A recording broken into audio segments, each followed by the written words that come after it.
Welcome to Event Experience by Bizzabo, the podcast where we bring the best and brightest event experience leaders together to share stories, tips, and lessons learned from creating some of the world's biggest events. I'm Rachel Moore, your podcast host. In some events we design today, the space is the thing. Join us on a journey with Anh Nguyen, principal and co-founder of Spark Event Collective, as we shift our gaze to the grand opening of the BMO Centre in Calgary. This episode has everything from flash mobs to badging 2,000 people in under 2 hours, and it'll help you level up your event experience.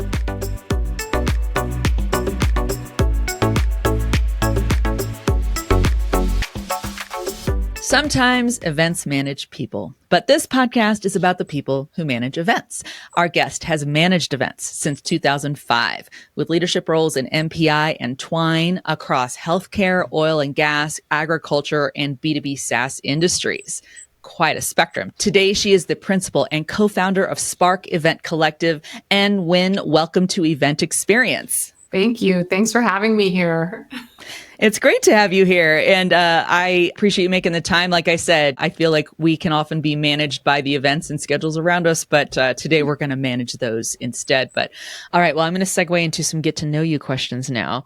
Is there anything that you're listening to, reading, or watching these days that you cannot put down? Yeah, so I just binge watch Nobody Wants This on Netflix. That's I don't know when this will come out, and maybe that'll be old news, but it's just a really cool story of a love story that I'm obsessed with Adam Brody from my teenage years, right? I just love a guilty pleasure like that about finding love later in life and that you don't have to have it all figured out in your 30s and you can struggle through your 40s and it feels normal.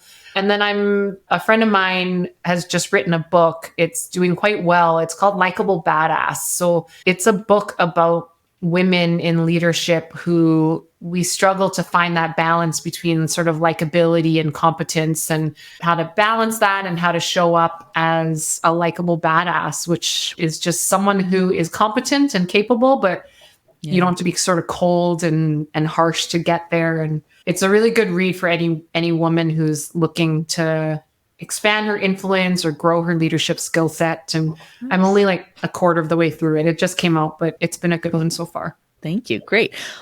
Excellent. Good recommendation. Is there a particular social post, piece of media, or hot take about events even that you found interesting lately? Yeah, during my time at Twine, I did a lot of community building for them. So within their consumer base. And so I follow a lot of more community builders than event professionals, I would say. And Greg Eisenberg is one of them. And he posted something about top Google searches of the last year were all about how do I make friends, or how do I combat loneliness, or how do I make connections with people? And his note was just that in this age of data overload and information overload and artificial intelligence and, us interacting with computers and screens for the majority of our day, that the power of human connection is still so important. And that's at the end of the day, what people are still looking for, which I think really resonates with this industry. I think we're seeing that a lot in the numbers of people that are going out to attend events. And it's such a privilege for us to work in an industry where we get to build those opportunities for people where they will make a friend or meet a business acquaintance or learn something or have a conversation. That it was just a good reminder of, I feel very secure about our role in the future of the world here as event professionals and experienced designers when it comes to connecting people. So yeah, it really resonated. Wow, that's that's so affirming for everyone listening to be there's there's many reasons we do what we do, but there's a really big one that's going to last and be evergreen. But thank you for that.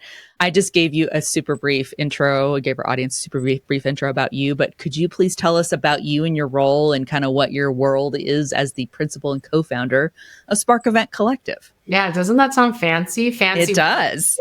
All it really means is day to day, I get the opportunity to work with a community of senior event professionals. So there's about 25 of us now that form this collective. It's not a traditional agency in the sense that lots of these folks have other endeavors that they're participating in. They have other businesses that they're running, other jobs, and they choose to be part of the collective because it gives them an opportunity to work with other senior event professionals, maybe work on projects they might not otherwise get exposure to.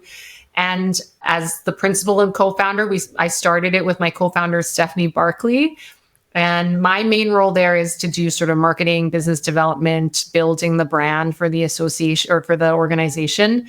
And I honestly just get to spend day to day in awe of the talent that makes up our industry and in an industry that I've been working in for a long time. So yeah, I've been an event planner. I don't do a ton of day-to-day event planning anymore, but I get to be surrounded by these brilliant folks that do. So that's what those fancy words boils down to. Just hanging out with cool people, doing cool things, I guess. I feel very related to you right now because it's like, I kind of feel the same. I don't do event planning, but I get to interact with event planners literally all day, every day. And it's a joy. So I love that world. I'm sure. And I can tell by your face, for those of you who are listening to this podcast, it's you really enjoy that life and just the experience of it, being able to be immersed in that community. Yes, we're a passionate community, sometimes a little bit crazy in some of the things we try to do, but passionate, dedicated. I don't think you last in this industry if you don't love what you're doing. It takes a little, perseverance and resilience to make it this long, if you've been in it long as you and I have. Exactly. Well, I'm excited to talk to you about this too, because in the end, we are event experience. We're here to talk about event experience. And I always like we take several different tacks to that through this podcast. Sometimes we talk about thought leadership. Sometimes we talk about trends and things like that. And sometimes we talk about specific events or experiences that people have designed. And we're going to do that with you today, which I'm really excited about. Can you tell us about the event as if we're meeting for the first time? What event are we going to focus on and just introduce us to this event? Yeah. So just as soon as I uttered that I don't plan any events anymore, this year I actually planned one of the largest events of my life. So I'm based out of Calgary, Alberta, Canada, so Western Canada here. And this year we recently opened what is now the largest convention center in Western Canada. So the Calgary Stampede, which maybe people are familiar with, maybe you've heard of it, maybe you haven't, but it's basically an institution here in Calgary. They run a meeting space up here, a convention center. And in June, we opened the expansion of this convention center, which makes us the second largest convention center in Canada. Wow. And the largest in Western Canada. And it was about a $500 million expansion that happened all throughout COVID. So imagine designing, building, getting the building ready for events, and I think doubled the capacity of meeting space that we have here. So this project was like a decade in the making, and it opened this year, opened its doors on June 5th. And so our team was fortunate enough to be tagged to produce the grand opening of this event. So that's the event we're going to talk about. It's the BMO Centre expansion. You've likely seen visuals or images of it where it's really cool, where they're starting to show like this was the rendering and this is the actual building in operation. And it's almost identical to what they rendered. And it's an award-winning kind of architectural project and really cool space for us in Calgary to have now kind of as a convention and meeting landmark. So we, did the grand opening of that event on June 5th of this year. So just over a little more than 4 months ago. That's what we're going to talk about today. I love this too. Wow. And my brain immediately is churning with the whole, been working on it for a decade, even through COVID, knowing this was an expansion. I'm sure we're going to get into all the roller coaster around that. But this sounds like an epic undertaking, which makes this an epic episode and a discussion we're about to have. All right, let's start the way all event planners do, even if, admittedly, sometimes it's harder to sometimes it feels like we're building the airplane while it's in midair. But let's start with goals. Can you describe for us the goals of this expansion and the event? Anything? What special things were you striving for? Were there specific sales or revenue goals or, events and activations you knew had to be part of it? Just help take us through these goals. Yeah. And we were actually fortunate to work with the BMO Centre because they know events, right? So our client was in the event space. That's what they do day to day, is they host and welcome people to Calgary. So the goals of this event were relatively simple when you state the specific objectives. It's always when you introduce people into it that things get more nuanced and intricate. But the idea that we wanted to showcase Western hospitality. So in Calgary, that means there's a warmth, there's a sort of homecoming type feel. There is when I say Western hospitality, I do mean that there were people in cowboy hats, cowboy boots. The Calgary Stampede really values that brand that they've cultivated. We have a strong history, strong legacy, traditions and rituals in that space. So you can't showcase the building expansion of the BMO Centre at the Calgary Stampede without leaning really heavily into that motif. We really wanted to pull those themes out. But then also it's 2024, right? So the idea of cowboys and horses and all that might not appeal to the broader international market, which we also did have to appeal to, because that's the audience we want booking events and conventions in the space. So how do you tie that kind of traditional legacy historical piece and that hospitality and that kind of old fashioned pull up to the bar kind of feel with modern technology, sustainability, our DEI initiatives, and then also highlight the building. So the building, the one line that we centered ourselves around a lot was the building is the star, right? So we didn't do a lot of, really showy activations that would cloud that, because there was lots of intentional decisions made when they designed this building. They'd been running a convention space for long enough that they knew where planners cared about design decisions. They tied in lots of really cool history. We had to tear down a bunch of old buildings to build this, and they pulled elements of those institutions into our new building. So the three things we wanted to highlight were basically state-of-the-art modern convention space that you would find in major convention cities in the US or in Europe, while still making it feel small, intimate, welcoming, guided, intentional, and then showcasing the building of all of the design decisions that were made that were very, very intentionally made that would appeal to meeting planners to book their space, right? At the end of the day, it was a marketing lead generation sales event. So we want meeting planners and those with conventions to book our space and come to our city. But those were the three objectives. And they were all represented by different stakeholders that we had to map out and manage and work with. But yeah, the goals and objectives were pretty clear from the get-go. Yeah. They were different, but they were clear. Yeah. Well, and I like you're mentioning about it's focusing on the space itself, letting it shine. Yeah. It's not so much about making a really different, compelling activation over here, but you want the talk of the event to be the space itself. Like all the things we're discovering about what's possible, and even to make that kind of the draw of saying, okay, we know you've got events you're going to be planning. Here's why you should have it in this space in particular. Yeah. Yeah. I think we've seen that too. I mean, this sounds like, the space is going to be right up there with a bunch of other, innovative, different kind of locations that we've seen trend. I think of Las Vegas as Sphere and things like that, but this is going to be Canada and even North America is big or bigger, to where it's like compelling people to bring their event there, plan their event there, because it is meeting all those different needs in a very unique way. Yeah, exactly that. So yeah, we had a lot of fun working with that. And I will get to the cowboy boots. I'll circle back up with you about that in a little bit with questions about that. But you did lightly touch on knowing that this had to be kind of a global appeal. You're trying to exude that Western warmth. And as someone who lives in Denver in the Mountain Time Zone, I love that. That again spoke to me lots. Let me ask you about this. As with any event, you've got the goals and who you want to appeal to, what you want to accomplish with it. But target audience for this specific event and activation, knowing that you want the space itself to appeal broadly, and you lightly touched on it, but I'd love to ask you to expound on this. Who was the target audience for this specific event as far as announcing this expansion? Yeah, great question. So we sat down in November of last year in a boardroom of 30 different people. Like they came from different walks of the Stampede. They came from the developer. They came from the design firm.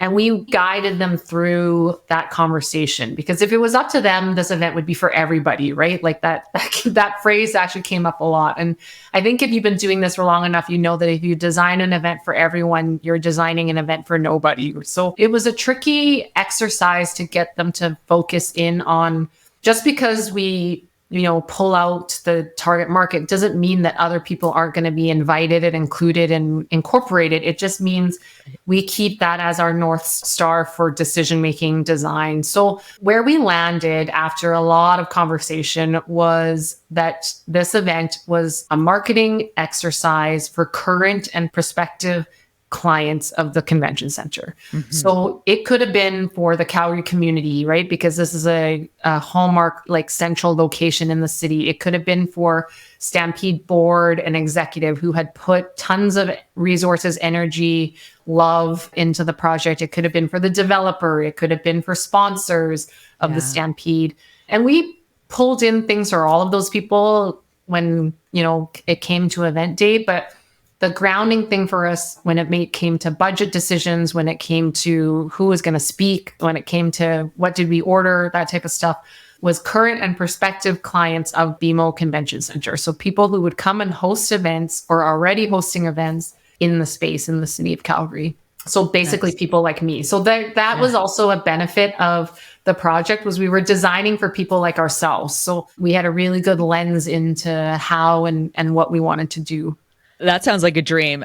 We've had discussions recently where I was producing one of our other episodes, which we're going to talk on this topic too, where so much of the time an event planner or marketer, you have to step outside yourself. You are not, in fact, creating an event for people like you. You're creating them for someone who's an entirely different subset from you, and you have to really use your imagination. It sounds like kind of a treat to say, yes, but I'm the target audience for this. And so our team's going to develop this for someone like us. That's got to make it a little bit easier, I would imagine. The flip side of that is you also know how critical you are as an event planner, right? So then you're double thinking everything. You're questioning every decision. You're like, what is that person? I joke, I have a friend here in Calgary who I would consider him like a highly respected event design professional. And pretty much every decision we made, we were like, well, what would he think about this? And what's he going to say about it? Nice. So yeah, it's a double-edged sword, but it was quite a benefit to know that we were designing for people like ourselves, and keeping that in mind helped guide lots of decisions for sure. Nice. Well, let's talk about, you mentioned the building and the space itself. Were there any special or unique aspects to this event you'd like to call out? Like, was there a particular innovation or an element of tech or an engagement effort? Tell us what was special about it. Yeah, I think what was special about it was that it was a 2,000 person event, which we easily could have just opened the doors and let people explore the space, because it's a magnificent space. It's beautifully designed. And I've seen a lot of meeting spaces. I'm not biased. It's so well designed that we could have just opened the doors and let people filter through the 3 floors. And at every floor, they would have found something that was remarkable, that would have sold them on the building.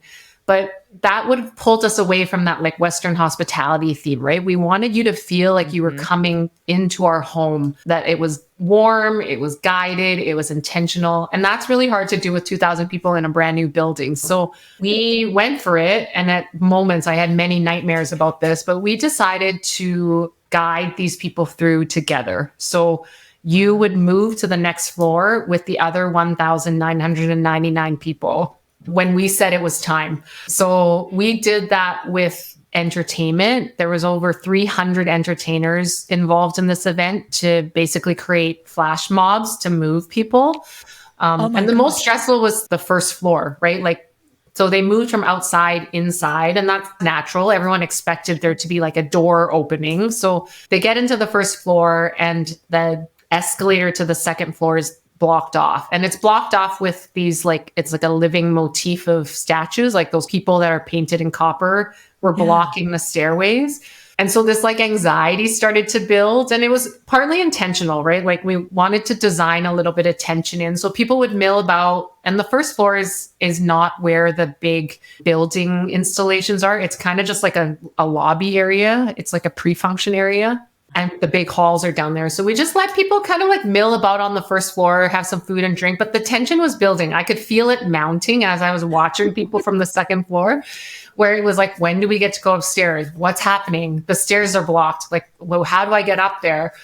And so after about 40 minutes, this sort of flash mob situation happened. And I had nightmares about whether or not people would move. Like my worst nightmare was like, we do this flash mob and then it would end and people would be like, okay, now what? And then we'd have to use like the voice of God and be like, can you please go up to the second floor? But that didn't happen. And to the point where I tested it, like in the rehearsals, I brought people who hadn't been involved in the project. I was like, just stand here and pretend you're at this event and tell me what you would do. And I like tested out to see if the flash mob would work.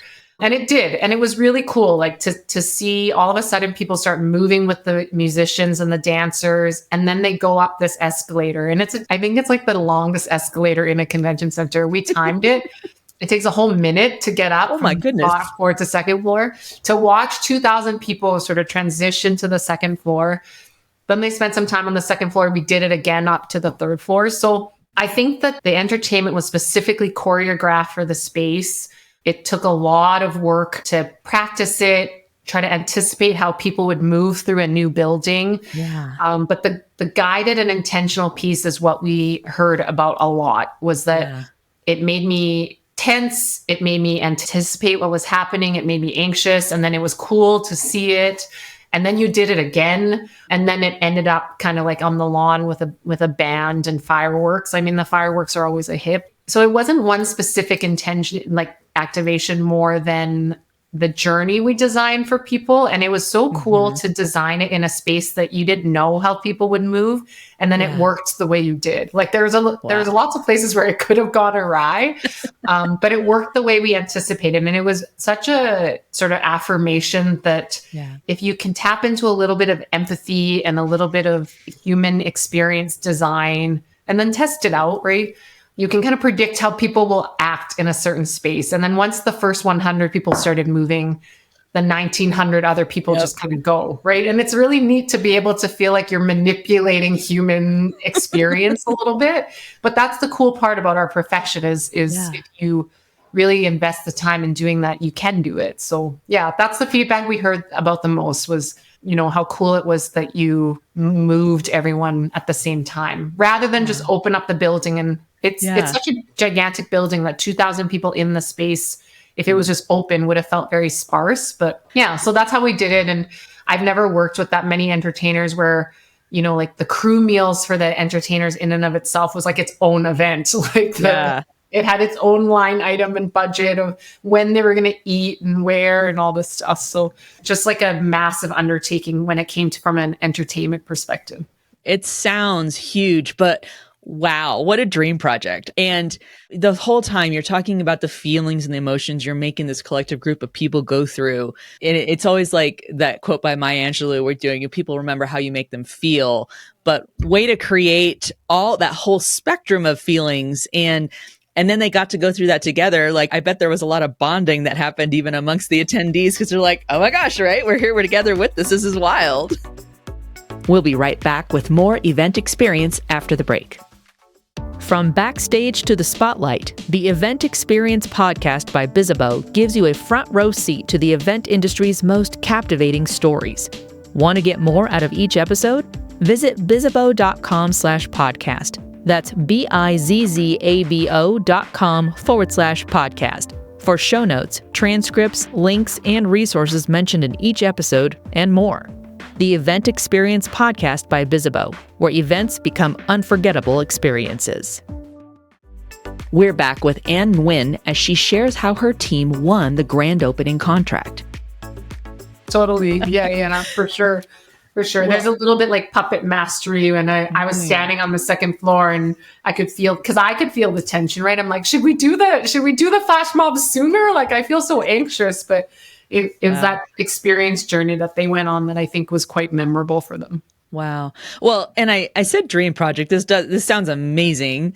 And I imagine a lot of our listeners are like, oh my gosh, I would die to be able to work on something like that. Obviously, I want to circle on this because your team was chosen to do this. Obviously, the right people for the job, because you're just describing it, and I'm like, I have FOMO. I would have loved to have been in that whole group. Yeah. So our listeners, we have a lot of people who work independently. Maybe they're solopreneur, they're part of an agency and execute events, but. Can you talk to us about how did you win this contract? How did you get it? Why were you selected? And it sounds like a major win. I would love to hear more about that. Yeah, that's a great question. And I've thought about this a lot because I'm going to say something that sounds really cliche, but it was true. Like it was a team effort. So my company in the city of Calgary is likely known more for association conferences, trade shows, more that spectrum of the events world, not so much the special event production piece, which this would definitely fall under. But the power of our collective allowed us to assemble, for lack of a better word, like the Avengers of events. Okay, so this project was complex in the sense that there was a huge production, special events, side, but there was also a complex registration piece to it because of all the stakeholders that were involved. Different types of people needed to get different registration invitations, and out of town versus in town. It was a really complicated registration endeavor. Yeah. And then there was this also whole like white glove experience that had to be built for out of town guests or high level prospects or, key clients. And then there was a whole project management element to it, right? So I don't believe that there's one single event professional that could do all of that. Yeah. And even with support, right? Like that's a lot of different skill sets that I'm talking about. The Spark Event Collective attracts and only onboards senior event professionals. So you have to have at least 15 to 20 years of event experience to be part of the collective, which means that any one of us could sort of go and pitch for this project and have enough experience. But it was the collective specialties in our areas that allowed us to do that. So we went into the interview and, that asked some questions about what's your experience working with tourism and airport greeting. And we were able to pull a planner that's like, well, she just worked on the Special Olympics and she knows how to deal with the airport authority and Tourism Calgary and deal with out of town guests. Or what's your experience working with like complex registration systems and invitations? And it's like, well, Jade is our registration guru. And we told her, you have 75 minutes to badge 2,000 people. And because of the way our tour was, like everything had to happen on time, right? Like the flash mob was going on at the specific time. So she knew she had 75 minutes to badge 2,000 people. And that's it's not something one person can do. And I think we get into this like weird hero or solo mentality in the events world where it's like, only I can do this and the show must go on. And if it's not in my brain, it's not going to get done. And I would say that we leveraged the opposite of that mindset to win this project, where it was like, you need someone who specializes in that. That's not me, but here's a person from our team that can do that. And so it was a team effort. There was 6 of us that worked on this project. And then there was a project management piece, right? Of like managing 6 A-type senior planners who all want to do things their own way and have different ways of managing, projects. And it was really cool for us to be able to pull that off and really galvanize the team for sure. And on the day of on site, we were all there. So there was like 14 of us on site to actually execute the event under the leadership of those people. But I think it was that collective approach that allowed us to win the project. You talk about the team. I'd love to give you an opportunity. You have dropped a couple names so far, but who do you want to give a shout out to as far as like who all made this possible? That's a great question. So Sean Chang, who many of the folks who listen to this podcast will know, he's really visible in the event profs industry. He was our outsider objective perspective. So he doesn't live in Calgary. He's from Vancouver. He doesn't really fit the, Western kind of vibe. He was sort of like our fact checker. Like, are we getting too biased in our perspectives as Calgarians? Are we too in love with this building to see what an outsider or what an international planner might see? He really helped us with the strategy of mapping out our stakeholders. He's done the event design canvas, so he's certified to run that whole program for us. So he was involved. And then Stavrula Kangles is who I mentioned was sort of our tourism white glove expert. She has worked at Tourism Calgary. She just finished supporting the Special Olympics that were here. She's strong in sort of VIP, white glove service, dignitary relations. So anything related to making our out-of-town guests feel hosted. So when we say like Western hospitality, it was like you landed at the airport and there were snacks there and we badged you at the airport and we put you in a car, took you to your hotel, came and picked you up, took you to the event, took you back. Wow. She looked after all of those sort of details and logistics for our white glove guests. Jade, who I talked about, is kind of just registration design expert. This event was magnificent, but honestly, the leads that we got out of it, most people just wanted to know how we did registration. They're like, tell us. They didn't care about anything else. They were just like, how did you get that many people badged and through the system so quickly? Nice. She had like drawn out maps of where people would stand, like how we would map out registration badging, how you would get your lanyards on. Yeah, 2,000 people in 75 minutes, all on demand printing. She managed all of that. Yeah. That part was stressful. It was stressful. And then Jen Thacker, who is a event producer in the city, looked after kind of all the creative activations, worked with our dancers. Our choreographer did kind of the event production piece of it. And she lent expertise to the project that I didn't have. So in terms of creative build and design and choreography and the artistic elements, the production of that was a really cool project for her to lead. And then my role was honestly just to like keep things on track, deal with any obstacles or issues that would arise, the interpersonal dynamics, managing all the stakeholders.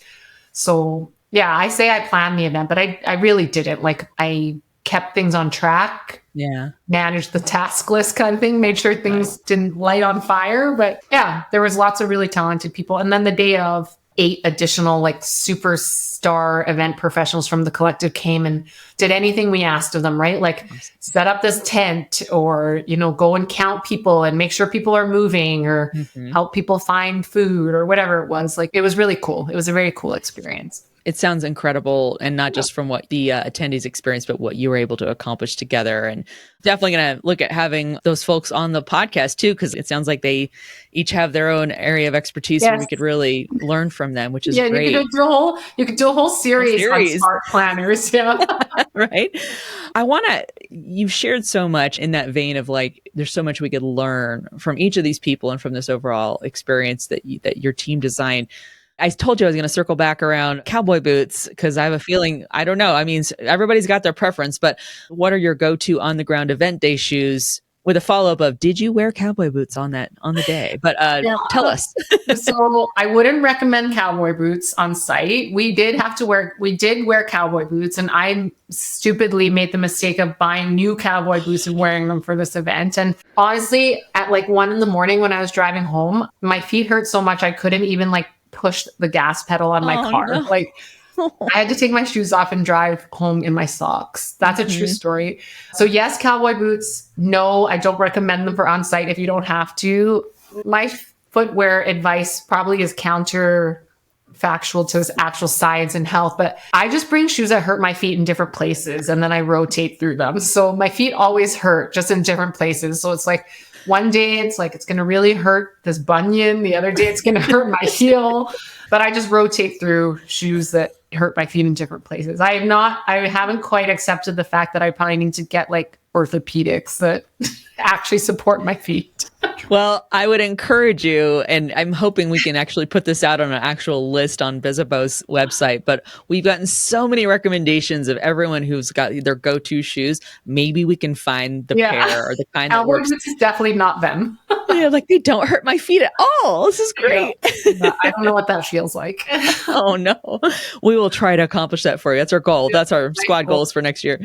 And then the easiest question of all, where can our listeners find and follow you online? The best spot is probably LinkedIn. I spend a lot of time scrolling TikTok, but that's more for fun. No one will find me there. I'm like a lurker. But yeah, on LinkedIn, I'm oftentimes sharing about the work that we're doing on, the things I'm learning, the things I'm seeing. So yeah, you can find me there.